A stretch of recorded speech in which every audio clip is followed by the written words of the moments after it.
Hi everyone, it's Goddess Enchantments here, and today I'm going to be doing a Q&A for you. I get a lot of questions, but a lot of people have very similar questions. So I thought it would be good to do a video where we address some of these things. It might be helpful for those new to their path, or even those that have been on this path for a while but have had some questions and no one to talk it through with. So the question I get, it's really at the top of the list, is regarding circle casting. I get a few questions regarding that. I think there's a couple in here. And that is, do you always need to cast circle before working ritually or during journey work? Now, as with anything, if you already have a practice and you work a certain way, then I'm not saying your way is wrong. But in my experience and my personal opinion, yes, you should always cast circle. It is something that, I've never come across anyone who doesn't, and the few people that I have seen online that don't cast circle, I often see them reporting afterwards how fatigued they are and how, the energy was a bit off halfway through, and I'm thinking to myself, well, maybe you should have actually cast circle, We cast circle before any kind of ritual or energetic work because we want to create a safe container. We want a container that we, in essence, have more control of the energy that's in there. So if you have smudged your space, so we have got rid of any low vibrations, any negative energy, and any energies that are not for our highest good or in line with the work we're going to be doing, then we cast a circle around our space. We have a neutral, or depending if you've then gone and raised the vibration with sound or something like that, or high vibration in our container. And that's where you want to be working from ritually. I'm sorry, by the way, if I sound croaky every now and then. My hay fever is just dreadful. So we want to be in control of that. We want to raise energy in our circle. We want to be able to journey and go deeply into journey without worrying that any low vibrations or energies that we don't want to be around us could be actually interfering with our experience. During ritual work and journey work, you are more vulnerable to outside energies. Now, this is because when we journey, we're often having a very deep experience. We have to let down, in a sense, our guard. Although we may have methods of protecting ourselves during journey and during ritual, we have to let our guard down a bit so that we can let the free flow of energy come through, so that we can receive any messages, any guidance, any intuition. We can get the work done that we want to get done. We can't be worrying about, have I got my barriers up? Am I protected energetically right now? By casting circle, you know you're in that safe, sacred space. So from my point of view, I will always recommend casting circle. Now, some people will argue that if you have a specific spot in your house that's dedicated with your altar, that is where you do all of your ritual workings, that you don't need to cast circle because it's in your house and you're working there all the time. Now, if you find that works for you, then absolutely great. But from my point of view, I don't know about you, I have other people coming into my home. I have family members that may come home in a bit of a bad mood. And if you have watched my energy clearing and smudging video, you will know how pretty much your house is like a sponge. It's absorbing the energy of everybody within your home, everyone that comes in, everyone that goes out, how your emotions are, how the dinner went with your in-laws.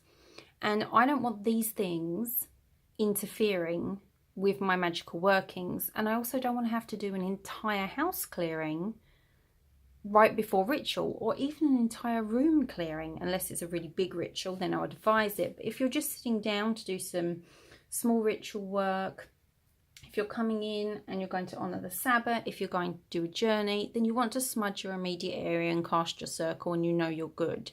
So for me, regardless of the fact that I do actually have a dedicated room in my house, which is basically where a lot of my altars are. I have altars throughout the house, but I have dedicated altar spaces for specific things in this room. I make the items and tools for the shop in this room, and it is purely dedicated to spiritual work. But even with that, I will still cast circle so that I know what energy I'm working with. But again, feel into it. How does that work for you? The second one is, if you are following an online video ritual and the person on the video casts circle and says they're casting it for you and opening a container, are they? Are you still safe to carry on, or should you cast your own circle? Now, this is becoming more and more popular. I mean, we have, let's face it, YouTube. We're on YouTube now. And any witch with a camera who is willing to share their ritual practice, whether they have a store and they're doing it via that way, whether it's just someone in their home that wants to share their path with you, whether they're a dedicated teacher, online ritual that's free for everyone to view on YouTube is now really abundant. But you do see people that sit there and say, right, now I'm going to cast circle and create a container for us all.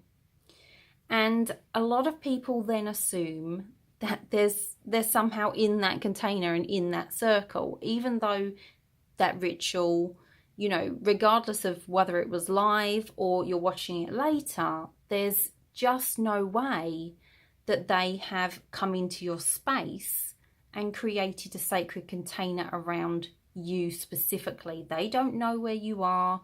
They don't know where you're sitting, what your space is like, what the dynamics of that space is like. So even if you're doing a ritual online and the person in the video does some form of circle casting, you need to pause the video or at the same time do your own version of casting circle. Next, can you cast circle simply by passing a crystal or a dedicated wand around you in a circular motion but with nothing else accompanying it? No. Now, there are some reasons for this. Now, I've seen this many places where people will grab a wand or a crystal or something like that and they'll put it out in front of them, take it behind them, grab it, pull it around the front, saying absolutely nothing, and then say that they have now cast circle. Now, the problem with this method is when we cast circle, we are not creating just a ring of light around us that looks like a ring, basically.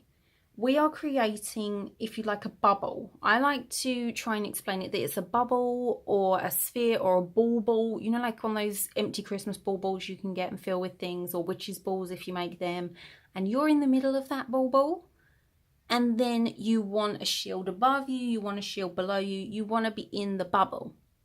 That is your container, that is your circle, that's what's holding the energy until you release it at the end of the spell or ritual.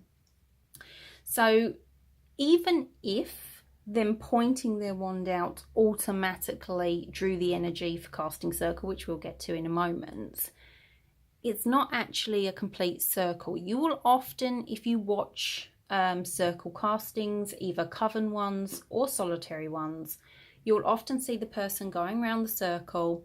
They will take the wand around the circle, come back to the beginning, and then they will put the wand up to the air and say as above, and down, point it down to the ground and say so below, to create the bubble.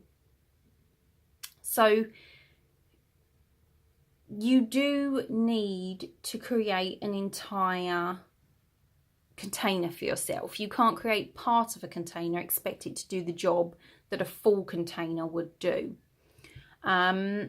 The other thing about not saying anything and not visualize, you don't actually have to use words out loud, but it's one thing if they're taking their wand and they're doing the circle and in their mind they are calling in the circle, calling in, maybe they're calling in white light to create their circle, and then they are seeing that start as an orb and then seeing the light go around their circle.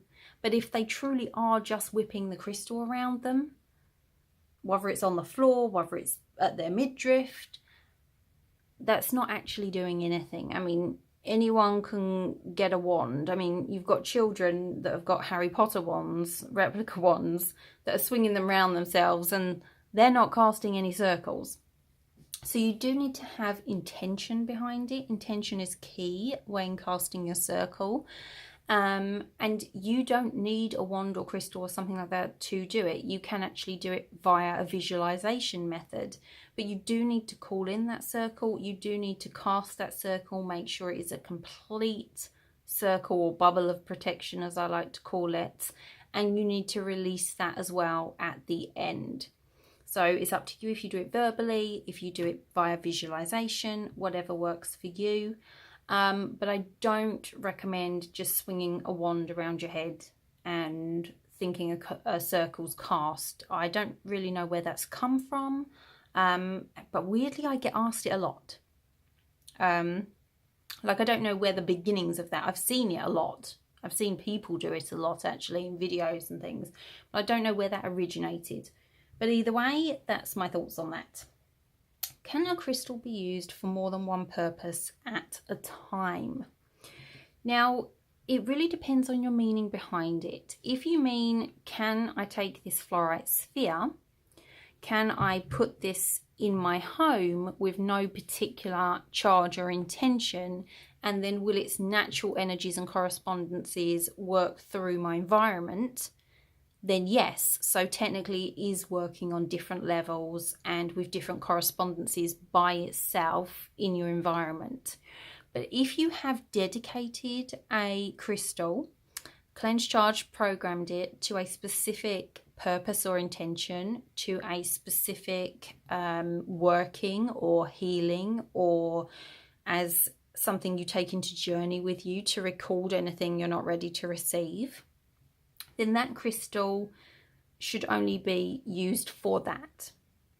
If you start taking that crystal that's then your journey partner and your recording device, if you like, and then charging on top of that for it to, I don't know, bring you healing, it's confusing the energy. It's not focused. When we're working with any of our tools, whether it be magically or holistically through crystal healing, we want to focus. We want to focus the energy and the vibration of the crystal or the tool we're using. And we want to set the intention or program it with the intention of the work we want it to do. So if you dedicated a stone to a certain area of working, then that stone should only be used for that until you've finished working with it. Now, that doesn't mean if you've dedicated it to that, you can never use it for anything else, but you will need to go through and clear off the previous programs or charges that you have put on the crystal. And I talk about that in my working with crystals videos, how to do that.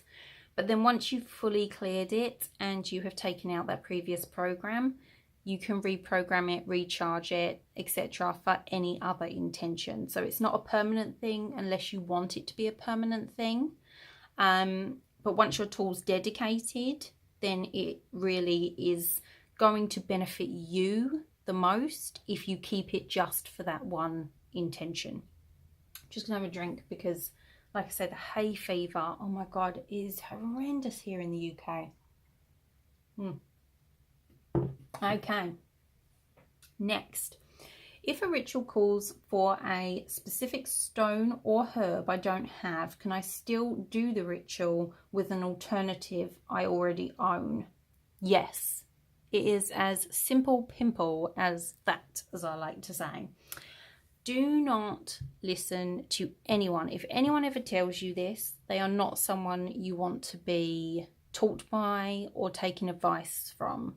If someone tells you that there is one specific crystal that you can use for a ritual, or one specific herb you can use for a ritual, and there are 0 alternatives, then you really want to question if that's someone you want to be around, because it is complete and utter nonsense. That is probably one of the worst things I hear in the metaphysical community. And I hate to say it, it does mostly come from sellers and business owners, because they want you to buy their product. They want you to buy their ritual kit. They don't want you to go to your crystal cabinet and pull out 3 crystals you already have invested in, you already own, and use them for their ritual, and then them not get the money for the kit. So you have to be careful around that. There are many alternatives, many ways to find them. You can Google if you want specific information, like you can put alternatives for fluorite when used for so-and-so. But what I like to do is, if I'm planning something and it's a ritual by someone else and it needs X, Y, and Z stones and I don't have them, I'll go to my crystals and I will either run my pendulum or my hand over them and just ask who wants to work with me for this intention, for this ritual, and I will pick that way. And the funny thing is virtually every single time you pick out the crystals, if you do go and look them up, you will find they have the same properties. So don't get really hung up on, you must have this herb, you must have this oil, you must have this crystal. That's nonsense. If you have no tools at all, except for a tea light, you can still follow along and give a ritual. You may have to miss out a step if there is something like making a charm or charging a crystal, but you can still do it. But you do not need just fluorite. Fluorite is the only stone that you can use for your life purpose work or to help treat a migraine. That is nonsense. Next, should I charge my crystals during an eclipse? This is a question that, oh my gosh, I can't even tell you how many times I have gotten. Now, as with any of these things that I'm talking about, and as I always literally go on at you about, because I want you to be confident in your own practice. I do not want you to watch my YouTube video or someone else's YouTube video or take a class somewhere or buy a ritual kit somewhere that makes you doubt yourself when you're already having a great experience doing things a certain way. So I always try and instill confidence into you that you intuitively know what's right for you. But for me personally, I do not charge my crystals under any moon, new, full, when there's solar eclipses, anything like that. I do not charge my stones. Now, the reason for this is when there is eclipse energy, there is turbulent energy. Now, the last thing I want to do is charge my stones with an uneven energy, an energy that has some turbulence to it, some unreliability to it. In my experience, I can feel the difference in a crystal that has been charged under a moon without an eclipse and a crystal that's been charged under a moon with eclipse. The same thing goes for moon waters. I will not make moon waters. I will not make any liquid smudge for the shop. Any of those things during eclipse moons, because it is just too unreliable and too turbulent. But again, go with your intuition. I missed the full moon. Can I do my ritual the following day? The thing to know about the full moon, and to some extent the new moon, is you do have a 3-day period. So you have the day before the full moon, the day of the full moon, and the day after the full moon, where you can still tap into that really full energy that you want for your ritual work or that you want to charge your crystals with.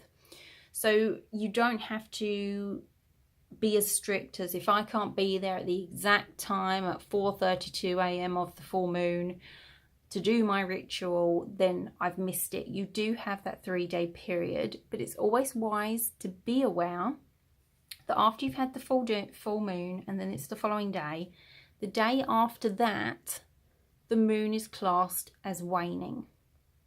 So we're now waning and going down to a new moon again. So you don't want to be doing your rituals for manifestation and for calling things into you when you start to get into that waning phase. But you don't have to be so strict as to be there at the moment of the full moon, unless obviously you can, and that's also great. Is it essential to call in the 4 directions for every single ritual? Now, do you have to verbally call them in? This is what I was asked. Do I have to say out loud some kind of invocation to call in the 4 directions?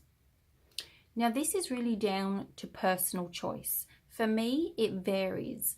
But what I will say is, just because I'm not calling them in out loud and verbally doesn't mean they're not represented. And if they're represented on your altar that you're working on, or in your tools that you're using, you don't have to formally out loud call them in. Okay? So if you're not comfortable with calling in the 4 elements right now, and the 4 directions, then represent them on your altar. I do feel it is important, if you've watched my how to put together a simple altar video, I do feel it is important to represent all 5 of the elements on your altar.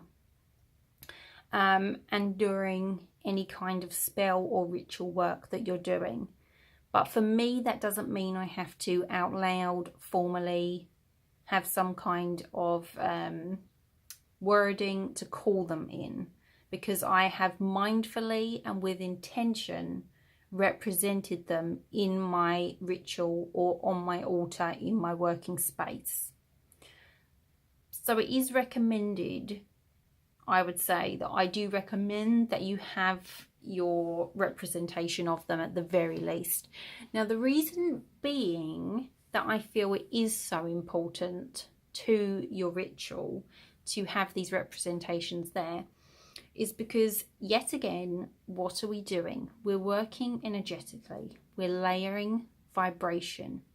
We want to use as much beautiful vibrational energy as we can, but we also want balance. Now, unless you are, I would say exceptions are if you are doing some very focused work and you want to work exclusively with the element of fire, and that is your focus, then you wouldn't necessarily want to call in the other elements.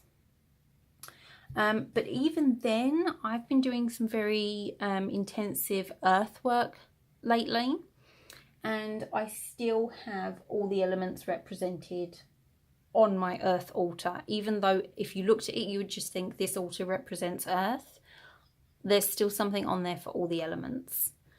But if you do not call on the elements, firstly, it's a little bit about respect as well, because you are working with all of those elements, unless it's, like I say, specifically focused in one area. You're kind of calling on them whether you've done it officially or not. Because if you're using herbs, if you're using incense, if you're using a candle, if you're using water or an oil in your ritual, you are working with all the elements. So I like to mindfully represent them if I'm not going to call them out loud. So when I'm thinking about my ritual, I'll be like, right, so I've got my crystals to represent the earth, I've got my candles to represent the fire, and I'm mindfully bringing them into my space. Or, like I say, you can actually call them in with invocations.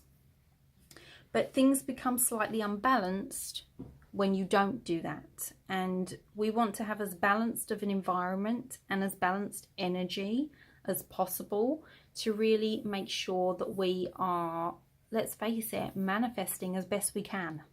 So that's my thoughts on that.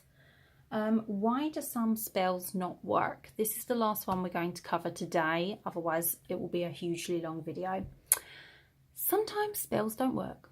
Sometimes you can spend 2 weeks planning a spell ritual and gathering your tools and knowing your intention, and then going in and casting a circle and working a ritual, and you've done it at the right moon phase, you've got the right incense, and it just doesn't manifest. Now, there are a couple of options for why something doesn't manifest for you. Now, the first is what I can only term as user error, if you like. If you are not very experienced in ritual, then you may not be as focused on your intention as you need to be. If you're in ritual space but you're very wishy-washy about what you want, you don't really know what you want, and you know, you're not directing the energy. You've got to raise the energy, direct the energy, and release the energy.